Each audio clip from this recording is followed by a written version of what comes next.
The rain began suddenly that afternoon, tapping hard against the windows as Emma stood alone in her kitchen, holding her phone and staring at the message from her husband, Daniel, telling her his flight was delayed again and asking if she could help his boss, Mark Reynolds, with a charity presentation that needed last-minute work.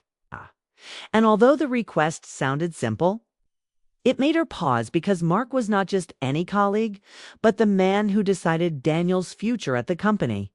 A man Emma had only ever spoken to across crowded dinner tables or polite office events, always with Daniel beside her, always within safe and familiar limits. Yet today those limits felt thinner, and after a few moments of hesitation, she agreed, telling herself it was only practical and kind, nothing more. So she put on her coat and drove through the rain, her thoughts moving faster than the windshield wipers, wondering why her chest felt tight for no clear reason. And when she arrived at Mark S. house, she noticed how quiet the street was, how normal everything looked, which somehow made the moment feel heavier. And Mark greeted her at the door with a tired but genuine smile, thanking her more than once, explaining that the presentation had to be perfect because the charity meant a lot to him. And Emma stepped inside, immediately aware of how different it felt to be there alone. The house Neepa lived in, filled with the quiet confidence of someone who had spent years building a career. And as they moved into his home office, Emma noticed the books on leadership, old family photos, and awards on the wall, pieces of a life she had only known from a distance, and they began working right away. Speaking quickly, exchanging ideas, adjusting slides, and checking details, the pace fast and focused, almost too focused, as if both were trying not to think about the fact that they were alone together, and the rain outside grew louder, filling the pauses between their words. And at some point, Mark leaned back in his chair, rubbing his eyes, admitting he hadn't slept much lately. And Emma, without planning to, asked if he was okay. And that simple question opened something unexpected because Mark answered honestly, saying the pressure never really stopped.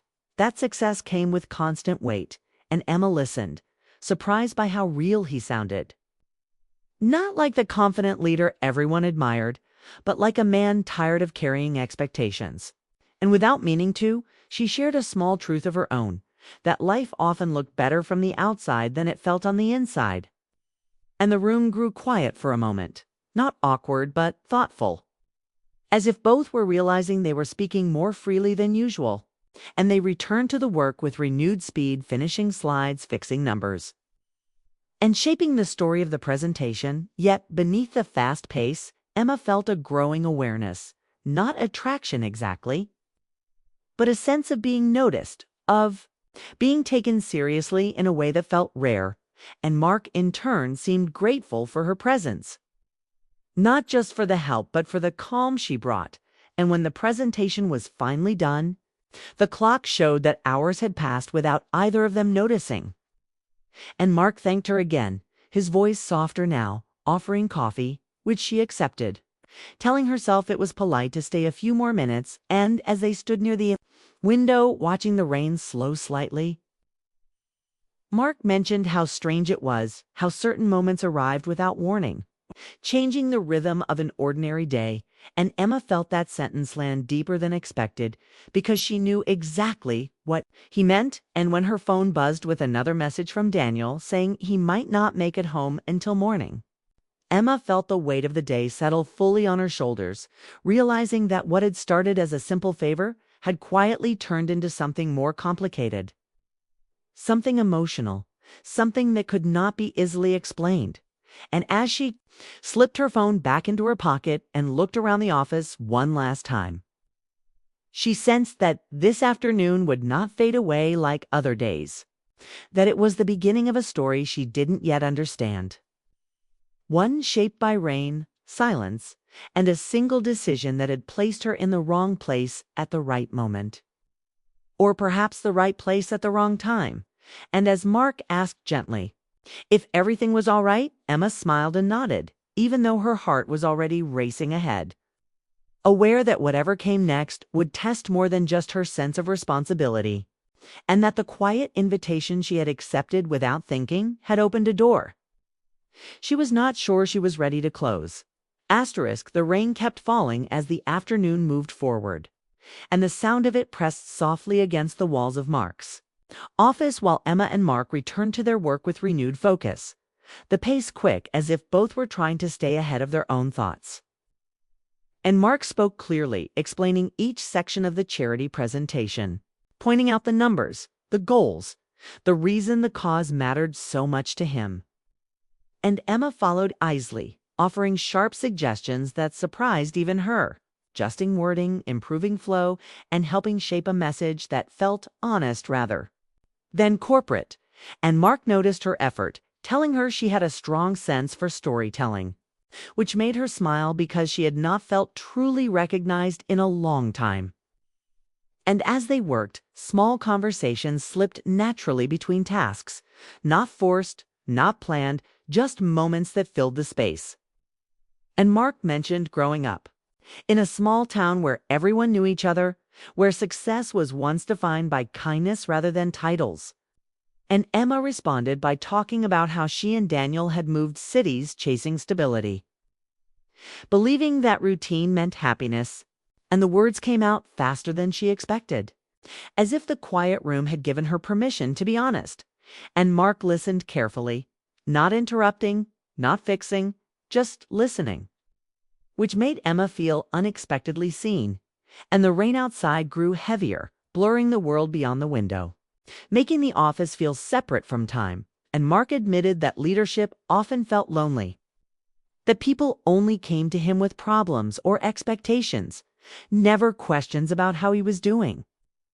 And Emma nodded, understanding that kind of isolation, even from a different place, and their shared understanding created a quiet connection, subtle but present, like a line forming between 2 points. And they continued working quickly, finishing slides, refining details, pairing backup notes, the presentation becoming stronger with every minute, and yet beneath the speed of productivity, something emotional was unfolding, something neither named. And when they finally paused, Mark leaned back and laughed lightly, saying he hadn't expected the afternoon to turn out like this, and Emma replied that neither had she, and the honesty of that exchange hung in the air.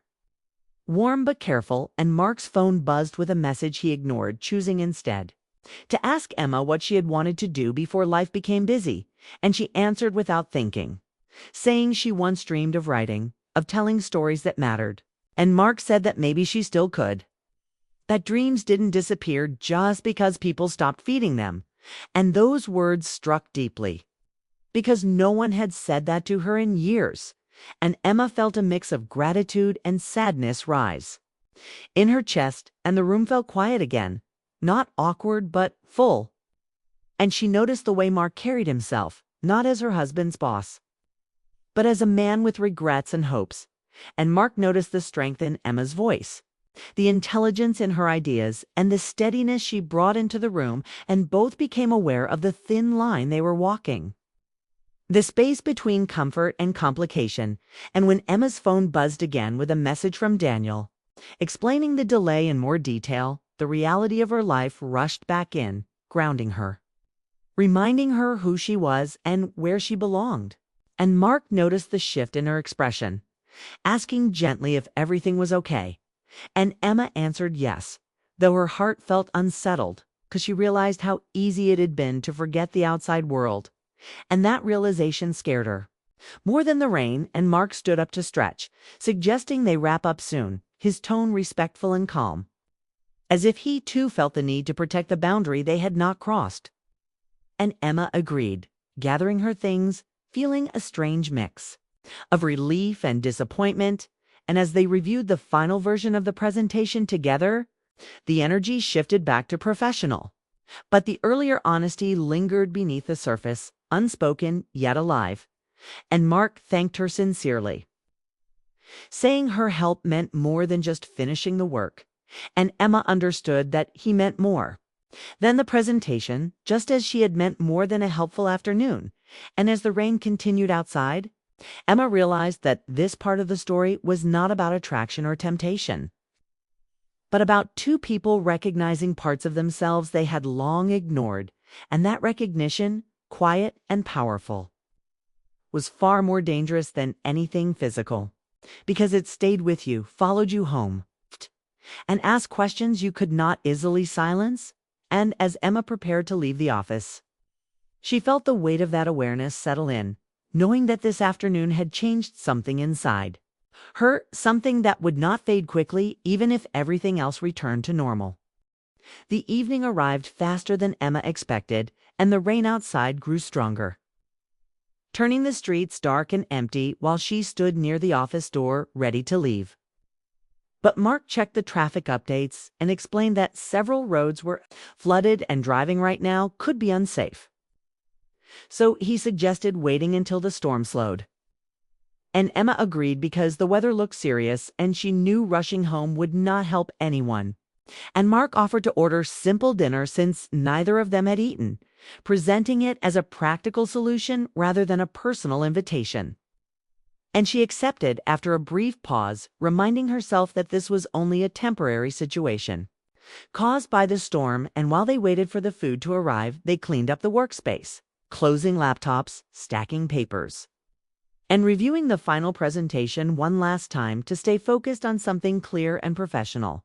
But as the tasks finished, the quiet returned, heavier than before, and Emma found herself looking out the window at the rain running down the glass like blurred memories, thinking about Daniel and the life they had built together, the comfort of routine and shared jokes, and at the same time she felt aware of how different this moment was, sitting across from someone who had listened to her deeply earlier that day. And when the food arrived, they moved to a small table near the window, keeping space between them, speaking carefully about simple topics like favorite cities, old travel stories, and books they had read. Conversations that felt natural yet carried an emotional weight because both knew the evening was unusual, and Mark kept his tone calm and respectful, making sure every word stayed within clear boundaries. And Emma appreciated that because she also felt the need to protect something important, even as she enjoyed the honest connection they had formed. And halfway through dinner, the power flickered briefly, causing both of them to laugh softly at the timing, breaking the tension for a moment. And Mark admitted that life sometimes placed people in strange situations that tested their understanding of themselves, and Emma agreed, saying that moments like this could make someone realize what they were missing in their own life rather than what they wanted from someone else. And her words surprised even her because they sounded more honest than anything she had said in years. And Mark listened quietly before responding that he respected her marriage and Daniel deeply, and that nothing about the evening should ever cross that line. And Emma felt a sense of relief wash over her because she had been thinking the same thing but did not know how to say it without making the moment feel awkward. And she told him she was grateful for his honesty, admitting that she had felt confused by how comfortable the conversation had been and that comfort had scared her more than anything else. And the room fell silent again, not heavy with tension, but filled with understanding, as if both had acknowledged the unspoken feelings without letting them grow into something harmful. And they finished dinner quickly after that, shifting the conversation back to neutral topics like upcoming work events and future plans for the charity project. And Emma checked her phone to see another message from Daniel explaining he would definitely be away overnight. And she felt a brief wave of loneliness pass through her, but she pushed it aside, focusing on the present and reminding herself of the bigger picture. And Mark stood up to clear the table, giving her space to gather her thoughts. And when he returned, he suggested it might be safe to leave soon since the rain had begun to slow. And Emma felt both relief and a strange sense of sadness because the evening had given her a rare chance to reflect on parts of herself she had ignored for years. And before she left, Mark spoke carefully, saying that the connection they felt today was simply to people sharing honest conversations during an unexpected situation, and that the most important thing was to respect the lives they had built outside that room. And Emma nodded, understanding the truth in his words, feeling proud that neither of them had allowed confusion to turn into regret. And as she picked up her coat, she paused for a moment, looking around the office where the day had started as a simple favor and slowly turned into an emotional journey. And she realized that nothing inappropriate had happened. Yet everything inside her felt different because she had been reminded of her own voice, her own dreams, and her own needs. And when Mark opened the door for her, the cool air rushed in, carrying the smell of rain and fresh beginnings. And they exchanged a quiet goodbye filled with mutual respect rather than longing. And Emma stepped outside feeling lighter but also thoughtful, aware that this evening would stay with her not as a secret but as a lesson. A reminder that emotional boundaries matter just as much as physical ones. And as she walked toward her car, she understood that the real challenge would not be forgetting the connection she had felt, but deciding what to do with the clarity it had given her about her own life, her marriage, and the changes she needed to make moving forward. Morning arrived quietly, and Emma woke before the alarm, her mind already active, replaying the previous day not as a series of events, but as a collection of feelings that refused to fade. And when Daniel finally returned home, tired and carrying the stress of travel, she greeted him with a warmth that surprised even herself, holding him longer than usual as if grounding herself in what was real and chosen. And Daniel noticed the change in her but assumed it was relief. And over breakfast, Emma listened to him talk about delayed flights and meetings, nodding while realizing how easily life could move forward without noticing the quiet shifts happening beneath the surface. And when Daniel left for work, she spent the day reflecting, not on Mark himself, but on what the experience had uncovered inside her. A sense of disconnection she had ignored for too long, and she understood that the evening had acted like a mirror, showing her parts of herself she had neglected, her need for meaningful conversation, creative expression, and emotional presence. And instead of letting that realization turn into guilt or confusion, she decided to use it as motivation for change. And when Daniel returned that night, she asked him to go for a walk, choosing the familiar park where they had once talked for hours when they first met. And as they walked beneath the trees, Emma spoke honestly, telling him she felt distant from herself and from him. Not accusing, not blaming, but sharing her desire to reconnect and rebuild what routine had slowly worn down.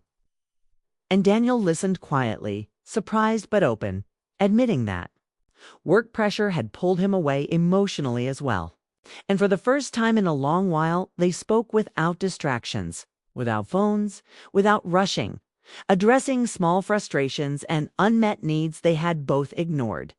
And that conversation, simple and sincere, felt more powerful than anything dramatic. And over the next few weeks, Emma made small but meaningful changes, returning to writing in the mornings, spending intentional time with Daniel, and choosing honesty over silence when something felt off.